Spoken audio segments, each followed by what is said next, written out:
অন্যতম সদস্য আমার আপনার নবী সাল্লাল্লাহু আলাইহি সাল্লাম একদিন নিজের চাদরটাকে এইভাবে মেলে দিলেন। আল্লাহর নবী বলছেন, আলী চাদরের তলাতে চলে এসো, ফাতেমা চলে এসো, হুসেন ও হাসান চলে এসো। আমার নবীকে দিয়ে পাঁচজন ব্যক্তি রাসূল পাক চাদরের তলাতে নিয়ে আল্লাহর কাছে ফরিয়াদ করছেন, ইয়া রাব্বাল আলামিন, এরা হচ্ছে আমার আহলে বাইত, এদেরকে তুমি পাক করে দাও, পবিত্র করে দাও। মহান রব্বুল আলামিন জিবরিল আলাইহিস সালামের মাধ্যমে আয়াতে তাতহির নাজিল করে পৃথিবীকে জানিয়ে দিলেন, আমি আমার নবীর ফ্যামিলি আহলে বাইতে মুস্তাফা থেকে প্রত্যেক অপবিত্রতাকে, প্রত্যেক নাপাকিকে আমি আল্লাহ দূর করে দিয়েছি। আল্লাহকে দেখে এসে বলছেন আল্লাহ আকবার, সুবহানাল্লাহ। এত বড় নিয়ামত, এত বড় মর্যাদা, এত বড় ফজিলত মহান রব্বুল আলামিন এই পৃথিবীবাসীকে অনেক নবী দান করেছেন।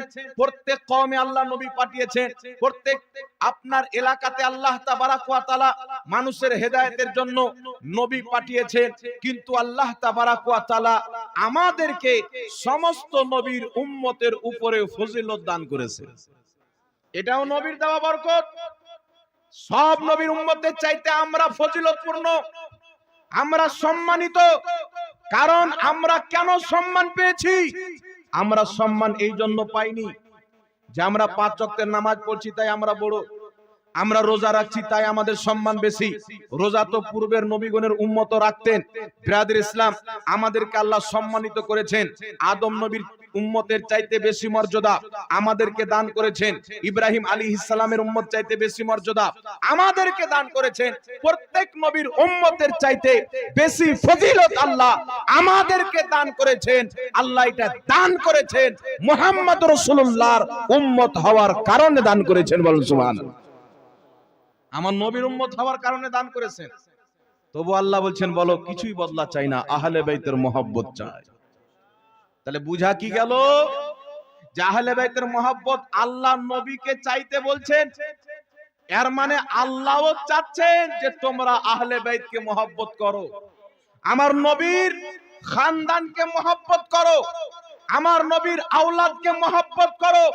আল্লাহ বলছেন, পৃথিবীর মানুষ তোমাদেরকে মহব্বত করতে বলেছি, কিন্তু তোমাদের পূর্বে আমি আল্লাহ আহলে বাইতকে মহব্বত করে নবীর মেয়ে ফাতেমাকে জান্নাতি মহিলাদের সরদারনি বানিয়েছি।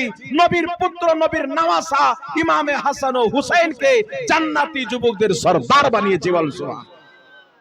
তো আহলে বাইতকে তো স্বয়ং আল্লাহ মহব্বত করেন। আহলে বাইতকে আল্লাহ সম্মান দিয়ে মহব্বত করে জান্নাতের লিডারশিপ দান করে দিয়েছেন, জান্নাতের সাদারাত দান করে দিয়েছেন।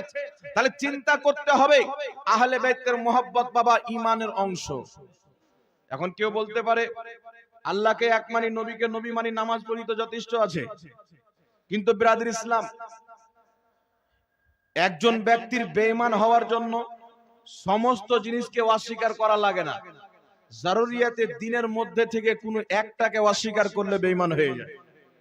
যেমন কোন ব্যক্তি যদি বলে আল্লাহকে মানি, রাসূলকে মানি, নামাজ পড়ি, রোজা রাখি, সব বিশ্বাস করি, কিন্তু কিয়ামত হবে বিশ্বাস করি না, মুসলমান না কাফির? তো একটাই তো অস্বীকার করলো। ইবলিসও তো একটাই অস্বীকার করেছিল। আমাদের পড়োশিতে কিছু মুসলমান দেখতে পাওয়া যায়, নামাজ পড়তে পড়তে কপালে এত বড় ঘাটটা ফেলে দেয়, মনে হবে ট্রাক্টরের টায়ার লাগিয়ে নিয়েছে কপালে। নামাজ তো আমরাও বাচপান থেকে পড়ি আলহামদুলিল্লাহ। নাবালিগ অবস্থায় মাদ্রাসায় ভর্তি হয়েছি, তখন থেকে নামাজ পড়ি না, আমাদের কপালে ঘাটটা পড়ল। কারণ সেজদাতে যখন যাবেন এই নাক আর এই পেশানি ঠাকাইতে হবে না, কি বলেন? কিন্তু ওরা মাথা ঠাকাবে তো ঘাটটা পড়বে না, যেটা ঠেকার ওটা তো ঠাকাইতে হবে। তো পলিসিতে নামাজ বলেন পড়বো, রোজা বলেন রাখবো, সব করবো, কিন্তু মুহররমুল হারামের পুরো মহিনা চলে যায়, ইমামে হুসেনের আহলে বাইতের স্মরণে একটা কোনো জালসা হয় না, একটা কোনো বক্তব্য নাই। নবীর ফ্যামিলির ভালোবাসা মহব্বতের উপরে তাদের কোনো বক্তব্য নাই। কি সুন্নিরা ইমামে হুসেনের মহব্বতে জালসা করলে বিদআত, খিচড়ি করলে নাজায়েজ, নাকি বলেন? ইমামে হুসেনের মহব্বতে কোনো ভালো কাজ করলে নাজায়েজ। এরা নাজায়েজ করার জন্য জন্ম নিয়েছে, আহলে বাইতকে স্মরণ করার জন্য নয়। আর এটা সবাই বুঝে গেছে। যে তারা ইয়াজিদের গুণগান তো করে কিন্তু হুসেনের গুণগান করে না। ইয়াজিদের গুণগান করে, ইয়াজিদ নির্দোষ ছিল, আমিরুল মুমিনিন ছিল, ইয়াজিদ মুসলমানদের আমিন ছিল, নাউজুবিল্লাহ আমির ছিল, মুসলমানদের লিডার ছিল। ইয়াজিদের গুণগান করলে এটা ঈমান ওদের নিকটে, আর আমরা ইমামে হুসেনের গুণগান করলে বিদআত। তাহলে বুঝা কি গেল? বিদআতকে তারা ঈমান মনে করে, ঈমানকে তারা বিদআত মনে করে। তো তোমাদের বিদআতি ইমাম তোমরা নিয়ে থাকো, আমরা হুসেইনি ঈমান নিয়ে বাঁচতে চাই। জোরে বলুন সুবহানাল্লাহ। ইমামে হুসেইন রাদিয়াল্লাহু তাআলা আনহু, ইমামে হাসান রাদিয়াল্লাহু তাআলা আনহু, ইমামে আলী মাকাম রাদিয়াল্লাহু তাআলা আনহুর সন্তান, ইনাদেরকে মোহাব্বত করতে আল্লাহ কেন বললেন? নবীকে চাইতে কেন বললেন? বহুত কিছু চাবার ছিল, কিছুই যখন আল্লাহ চাইতে নিষেধ করলেন, মেহবুব কিছুই চেয়েও না কিন্তু তোমার আহলে বাইতের মোহাব্বত চাও, তো প্রশ্ন তো উঠতে পারে, আল্লাহ কিছুই যখন তুমি চাইলে না, আহলে বাইতের মোহাব্বতটা কেন চাইতে বললে? আহলে বাইতের ভালোবাসা কেন চাইতে বললে? তো আল্লাহ তাবারাক ওয়া তাআলার এই আয়াতের মধ্যে হিকমত আছে বাবা, যে আহলে বাইতের মোহাব্বত এই জন্য চেয়েছেন। আমার আপনার নবী ক্লিয়ার করে দিয়েছেন, হাকিম আল মুস্তাদরাক আলা সহিহাইনের মধ্যে সহিহ সনদে হাদিস বর্ণিত, ইমাম হাকিম নিশাপুরী রাহমাতুল্লাহ আলাইহি বলছেন, হাযা হাদিসুন সহিহুল ইসনাদ, এই হাদিসের সনদ হচ্ছে সহিহ। আমার আপনার নবী বলছেন, সাহাবী আমি তো ইন্তিকাল করে যাব, আমি তো পর্দা করে যাব, ইন্নী তারিকুন ফিকুমুস সাকলাইন, কিন্তু আমি তোমাদেরকে দুটি ভারী জিনিস দিয়ে যাচ্ছি, একটি হচ্ছে কিতাবুল্লাহ, আল্লাহর কিতাব, দ্বিতীয়টি হচ্ছে ওয়া ইতরাতি আহলে বাইতি, আমার আহলে বাইত। জোরে বলেন সুবহানাল্লাহ। আল্লাহ আলিমুল গায়ব, সব জাননে वाला, আহলে বাইতের মোহাব্বত কেন চাইতে বললেন? আল্লাহ জানেন যে আমার নবীর ইন্তিকালের পরে কেউ খারজি হবে, কেউ ইয়াজিদি হবে, কেউ আপনার মওদুদি হবে, কেউ আপনার তবলিগি হবে, কেউ জামাতে ইসলামী হবে, বিভিন্ন রকমের ফিরকা, বিভিন্ন রকমের দল বের হবে। তাই আল্লাহ তাবারাক ওয়া তাআলা আহলে বাইত এবং কোরআনকে এমন ভাবে সেট করে দিয়েছেন, আমার নবী দলিল কায়েম করে দিয়েছেন, কিয়ামত পর্যন্ত কোরআন থেকে পৃথিবী আলাদা হতে পারে, নবীর আহলে বাইত কোনোদিন আলাদা হবে না। বলেন সুবহানাল্লাহ। সবাই আলাদা হতে পারে, আহলে বাইত আলাদা হবে না, এই গ্যারান্টি আমার আপনার নবী দিয়েছে। তাই নবী বলছেন দুটি জিনিস দিয়ে যাচ্ছি, একটি আল্লাহর কোরআন, দ্বিতীয় নম্বরে আহলে বাইত। তো কোরআনে তো সব কিছু আছে, জোরে বলতে হবে, কোরআনে সব। আল্লাহ বলছেন খুশক তার, প্রত্যেক শুকনো জায়গা হোক, ভিজা জায়গা হোক, সমুদ্রের গহরাই তলা হোক, সাত আকাশ হোক, জমিন হোক, আরশে আজম হোক, লৌহ কলম হোক, সমস্ত জ্ঞান আল্লাহ কোরআনের মধ্যে রেখেছে। তো সব কোরআনে আছে, তো কোরআনই তো যথেষ্ট ছিল হেদায়েতের জন্য। কিন্তু আমার নবী জানেন যে আল্লাহ বলেছেন এই কোরআন পড়ে অনেক লোক পথভ্রষ্ট হবে, অনেক লোক হেদায়েত পাবে। তাহলে বুঝা কি গেল? আমার নবী কি জন্য বললেন আহলে বাইত আর কোরআনকে ধরিও? যে কোরআন পড়ে তো বক্তব্য দিবে, কোরআন পড়ে তো দলিল দিবে, কিন্তু আল্লাহর বুঝানোর উদ্দেশ্য আলাদা থাকবে, এরা মানুষকে বুঝাবে আলাদা। নিজের মন গড়া তাফসীর করে মানুষকে গোমরাহ করবে। আজকে একজন ব্যক্তি যদি আহলে বাইতের অন্যতম সদস্য, আমার আপনার নবী সাল্লাল্লাহু আলাইহি ওয়াসাল্লাম একদিন নিজের চাদরটাকে এইভাবে মেলে দিলেন, আল্লাহর নবী বলছেন, আলী চাদরের তলাতে চলে এসো, ফাতেমা চলে এসো, হুসেন ও হাসান চলে এসো। আমার নবীকে দিয়ে পাঁচজন ব্যক্তি রাসূলে পাক চাদরের তলাতে নিয়ে আল্লাহর কাছে ফরিয়াদ করছেন, ইয়া রাব্বাল আলামিন, এরা হচ্ছে আমার আহলে বাইত, এদেরকে তুমি পাক করে দাও, পবিত্র করে দাও।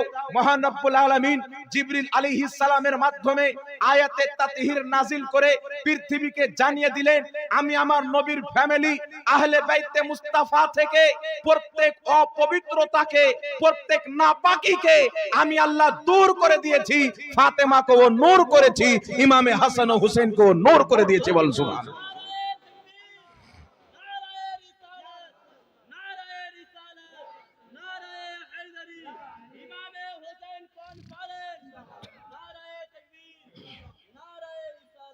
প্রত্যেক অপবিত্রতাকে আহলে বাইত থেকে আমি দূর করে দিয়েছি। তো হযরতে আলী রাদিয়াল্লাহু তাআলা আনহু নবীর চাদরের তলায় আল্লাহ তিনাকে পাক করে দিয়েছেন। এখন কেউ যদি দাঁড়িয়ে বলে ইয়া আলী আল মাদাদ, ফাতওয়া শিরকের, দলিল কি বাবা? বলো ইয়াকা না'বুদু ওয়া ইয়াকা নাস্তাঈন, আল্লাহ তোমার ইবাদত করি আর তোমার কাছেই সাহায্য চাই। তো আল্লাহর কাছেই সাহায্য চাইতে হবে, দুনিয়ার নবীর কাছে চাইলেও শিরিক। আচ্ছা বলেন তো, শিরিক সাহাবা বেশি বুঝে না গাঁজাখোর বেশি বুঝে? শিরিক নবীর আহলে বাইত বেশি বুঝে না এরা বেশি বুঝে? সাহাবা কি বলে? ইমাম বুখারীর লেখা কিতাব আল আদাবুল মুফরাদের মধ্যে হাদিস, ইমাম ইবনু সুন্নি রাহমাতুল্লাহ আলাইহি নিজের কিতাব আমালুল ইয়াউমি ওয়াল লাইল কিতাবের মধ্যে হাদিসটি উল্লেখ করেছেন। তাবরানী শরীফের মধ্যে হাদিসটি উল্লেখ। হযরতে আব্দুল্লাহ ইবনে উমর, হযরতে উমরের ছেলে আব্দুল্লাহর পা ডান সাইড প্যারালাইসিস হয়ে গেল, কাজ করা বন্ধ করে দিল। বড় বড় হাকিম তাবিবকে দেখানো হলো, ঠিক হচ্ছে না। শেষ পর্যায়ে একজন বিখ্যাত তাবি গিয়ে বলছেন, হুজুর উযকুর আহাব্বান নাসি ইলাইকা, আপনি যাকে নিজের জান চাইতেও বেশি ভালোবাসেন, সবচাইতে বেশি ভালোবাসেন, তাকে স্মরণ করেন, হয়তো আপনার পাও ঠিক হয়ে যাবে। তো হযরতে আব্দুল্লাহ ইবনে উমর বলছেন, না এটা তো তুমি শিরিক করতে বলছো। আরে মুসিবতে পড়েছো তো আল্লাহকে স্মরণ করো। উনি এই কথা বলছেন না। হযরতে আব্দুল্লাহ ইবনে উমর ফওরান তাড়াতাড়ি করে বলছেন, ইয়া মুহাম্মাদা, হে মুহাম্মদ হেল্প করো, সাহায্য করো। আল্লাহ তাবারাক ওয়া তাআলা যেমনই ইয়া মুহাম্মদ বলে সাড়া দিয়েছেন, সঙ্গে সঙ্গে তিনার পাওকে আল্লাহ শিফা দিয়ে ঠিক করে দিয়েছেন। বলেন সুবহানাল্লাহ। সঙ্গে সঙ্গে আল্লাহ শিফা দান করেছেন। তো হযরতে আব্দুল্লাহ ইবনে উমর কেন নবীকে স্মরণ করলেন?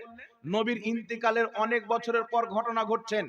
নবী শুয়ে আছেন মদিনা গুম্বাদে খাজরার তলায়, আর ইবনে উমর আছেন কুফার মাটিতে।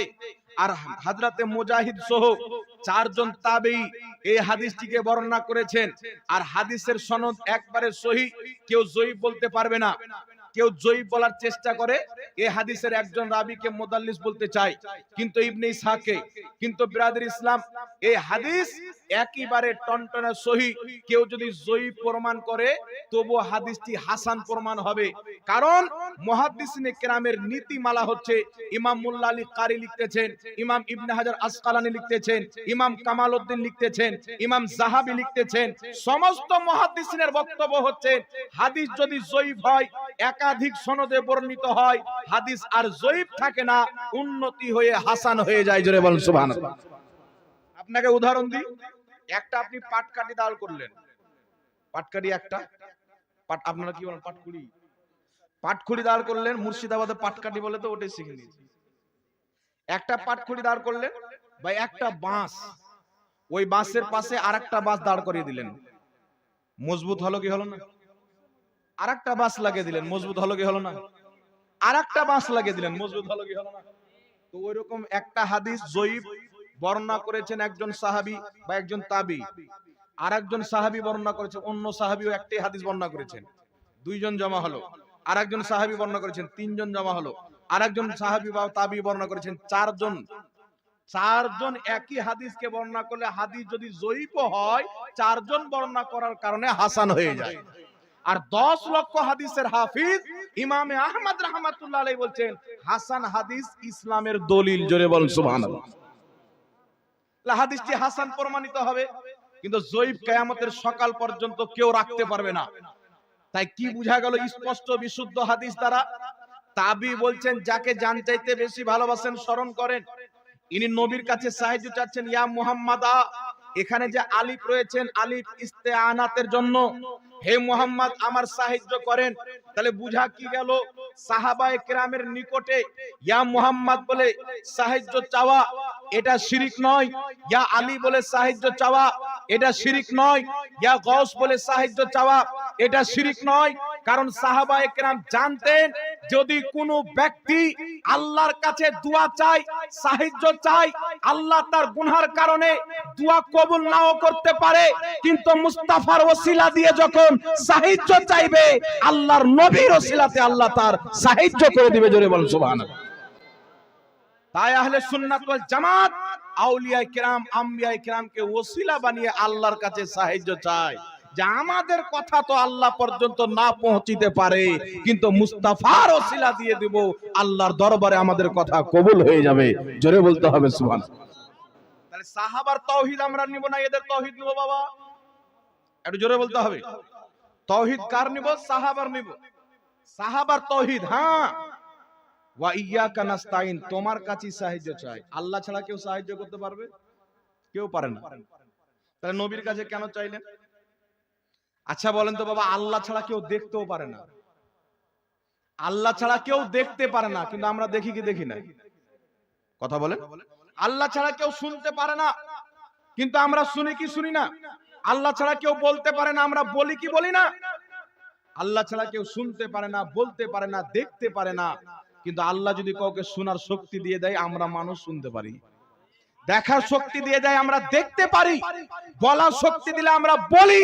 সেই রকম মহান রব্বুল আলামিন ছাড়া কেউ কাউরির হেল্প করতে পারে না, কিন্তু আল্লাহ তাবারাক ওয়া তাআলা নিজের বান্দাকে সাহায্যকারী বানিয়ে দেয়। সেই বান্দা আল্লাহর দেওয়া শক্তিতে মানুষের হেল্প করে থাকে। জোরে বলেন সুবহানাল্লাহ। একটা ওষুধ আল্লাহর দেওয়া শক্তিতে জ্বরকে ভালো করে দেয়। তো ওষুধের ওসিলা নিলে শিরক কেন হয় না? ওষুধ বড় না নবী বড়? জোরে বলে। ওষুধ হচ্ছে জিসমানি এলাজ, আর নবীর ওসিলা হচ্ছে রুহানি এলাজ। আর জিসমানি এলাজ যেটা জিনিস হয় না, রুহানি এলাজে হয়ে। আব্দুল্লাহ ইবনে ওমর জিসমানি এলাজ অনেক করলেন, বড় বড় হাকিম ওই জামানার ডাক্তার সব ফেল। লাস্টে বলছেন, ইয়া মুহাম্মদ, ইয়া রাসূলুল্লাহ, আপনি যদি সাহায্য করেন তো হবে, না হলে হবে। আল্লাহ বলছেন, আমার মেহবুবকে ডাক দিয়েছো, আমার নবীর ওসিলা দিয়েছো। আরে যখন আদমকে আমি কমবেশ 300-350 বছর পর্যন্ত ক্ষমা করিনি, আমার নবীর ওসিলা দিয়েছে, আমি আদমকে ক্ষমা করেছি। আব্দুল্লাহ ইবনে ওমর, তুমি আমার নবীর ওসিলা নিয়েছো, যাও আমি তোমার পাওকে ঠিক করে দিলাম। জোরে বলুন সুবহানাল্লাহ। সঙ্গে সঙ্গে ঠিক হয়ে গেল। তাই ব্রাদার ইসলাম, আমাদের জালসাতে আমরা ইয়া হুসেন বলি, কারণ আমরা দ্বীন শিখবো সাহাবার নিকট থেকে, জাহিলদের নিকট থেকে না। জাহিলদের নিকট থেকে না। বুখারী শরীফের মধ্যে হাদিস, সাহাবা বলছেন, খারজিদের চরিত্র হলো যেইগুলো আয়াত মূর্তির উপরে আল্লাহ অবতীর্ণ করেছে মূর্তির জন্য, ওগুলো এরা ফিট করবে নবীর জন্য, ওলির জন্য। বুখারীর হাদিস। ওই জামানাতে কাফির মুশরিকরা কি করত? মূর্তির কাছে হেল্প চাইতো, সাহায্য চাইতো, তাকে মাবুদে হাকিকি মনে করত, মূর্তিকে খোদা মনে করত, মূর্তিকে মাবুদ মনে করত, তার পূজা করত, তার হেল্প চাইতো, তার কাছে সাহায্য চাইতো। আর বলতো কি? তাদের পূজা করত। আল্লাহ আয়াত অবতীর্ণ করলেন, যাদের তোমরা পূজা করো, যাদেরকে ডাক দাও, তারা তো তোমার কথা শুনতে পারে না। না শুনতে পারে না, কিয়ামত পর্যন্ত জবাব দিতে পারে, কিন্তু মুস্তাফা শুনতেও পারে, মুস্তাফা জবাবও দিতে পারে। একটু জোরে হবে না? মুস্তাফা শুনতেও পায়, মুস্তাফা জবাবও দিতে পারে, মুস্তাফা দেখতেও পায়। আহলে সুন্নাত ওয়াল জামাতের আকীদা, নবী আছেন মদিনাতে, পৃথিবী আছে নবীর হাতের থাবাতে। জোরে বলেন সুবহানাল্লাহ। নবী থাকেন মদিনাতে, নজর থাকে 7 আকাশে। নবী থাকেন মদিনাতে, নজর থাকেন 7 তবক জমিনে। তাই বুখারীর হাদিস, নবী পাক বলছেন, নবী পাক বলছেন, ইন্নী ওয়াল্লাহি লা আনজুরু ইলা হাউজিল আন, আমি মুস্তাফা জমিনে দাঁড়িয়ে 7 আকাশের উপরে জান্নাত, জান্নাতের হাউজে কাউসারকে দেখতে পারি। যেই নবী মুস্তাফা জমিনে থেকে 7 আকাশের উপরে জান্নাতে হাউজে কাউসারকে দেখতে পায়, সেই নবী মুস্তাফা মদিনাতে শুয়ে সারা পৃথিবীর উম্মতের ব্যথা বেদনা দেখতে পারে। জোরে বলেন সুবহানাল্লাহ।